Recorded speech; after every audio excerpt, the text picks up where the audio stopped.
ਬਿਸਮਿਲ੍ਲਾਹਿਰਰਹਿਮਾਨਿਰਰਹੀਮ अस्सलाम वालेकुम। ਹੁਣ ਇਹ ਮਰਾਕੋ ਦਾ ਭਰਾ ਮਿਲਿਆ। ਮੈਂ ਕਿਹਾ ਕਿਹੜੀ ਜ਼ਬਾਨ 'ਚ ਤੁਸੀਂ MBBS ਇੰਜੀਨੀਅਰਿੰਗ ਕਰਦੇ ਹੋ ਸਾਰਾ ਕੁਝ? ਆਂਦਾ ਜੀ ਫਰਾਂਸੀਸੀ ਦੇ ਵਿੱਚ। ਮੈਂ ਕਿਹਾ ਯਾਰ ਇੰਟਰਵਿਊ ਦੇ ਆਂਦਾ, ਮੈਂ ਵੀਡੀਓ 'ਚ ਨਹੀਂ ਹੋਣਾ। ਮੁਸਲਮਾਨ ਡਰੇ ਨੇ ਨਾ, ਕਿਉਂਕਿ ਮੁਸਲਮਾਨਾਂ ਨੂੰ ਡਰਾਇਆ ਗਿਆ। ਮੈਂ ਕਿਹਾ ਯਾਰ ਤੇਰੀ ਮੈਂ ਵੀਡੀਓ ਨਹੀਂ ਲਿਆਉਂਦਾ, ਤੂੰ ਆਡੀਓ 'ਚ ਮੈਨੂੰ ਦੇ ਆਂਦਾ ਨਹੀਂ ਬ੍ਰਦਰ ਤੇਰੀ ਮਿਹਰਬਾਨੀ, ਤੂੰ ਇੰਜ ਨਾ ਕਹਿ। ਤੇ ਮੈਨੂੰ ਇਹ ਦੱਸੋ ਫਰਾਂਸੀਸੀ ਦੇ ਵਿੱਚ ਡਾਕਟਰ ਬਣ ਰਹੇ ਨੇ, ਕੀ ਸਿਰਫ ਅਰਬੀ 'ਚ ਤਰਜਮਾ ਨਹੀਂ ਹੋ ਸਕਦਾ? ਉਹਨਾਂ ਦੀ ਜ਼ੁਬਾਨ ਅਰਬੀ ਹੈ।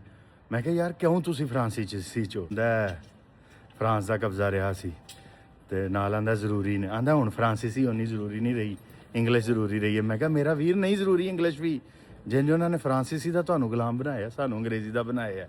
ਸਾਡੀਆਂ ਜ਼ਬਾਨਾਂ ਮਰ ਰਹੀਆਂ ਨੇ ਤੇ ਲੇਕਿਨ ਉਹਨੇ ਇੰਟਰਵਿਊ ਨਹੀਂ ਦਿੱਤਾ।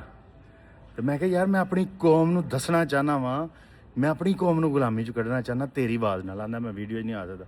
ਮੈਂ ਕਿਹਾ ਯਾਰ ਆਵਾਜ਼ ਆਂਦਾ ਮੈਂ ਆਵਾਜ਼ ਵੀ ਨਹੀਂ ਦੇ ਸਕਦਾ ਆਪਣੀ। ਜਿੰਨੀ ਦੇਰ ਤੱਕ ਤੁਸੀਂ ਇਹ ਗੱਲ ਨਹੀਂ ਸਮਝੋਗੇ ਤੁਹਾਡੇ ਸਾਰੇ ਪੜ੍ਹੇ ਲਿਖੇ ਲੋਕ ਮੁਲਕ 'ਚੋਂ ਬਾਹਰ ਨਸਣਗੇ।